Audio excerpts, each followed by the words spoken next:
অনুমানের থেকেও বেশি পুণ্যার্থী। এখনো পর্যন্ত কত কোটি টাকার ব্যবসা হলো প্রয়াগরাজের কুম্ভ মেলায়? কুম্ভ মেলা শেষ হতে এখনো এক সপ্তাহ বাকি।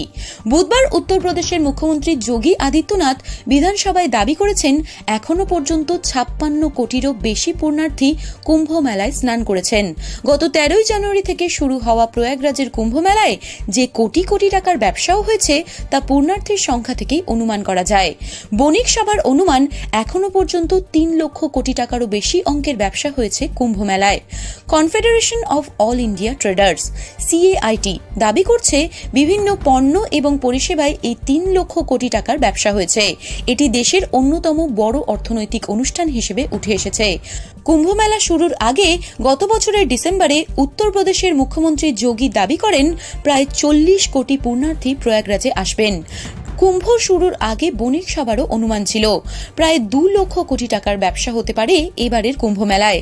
তবে সরকারি হিসেব এখনো পর্যন্ত অনুমিত সংখ্যার চেয়েও বেশি পুণ্যার্থী এসেছেন কুম্ভ স্নান করতে।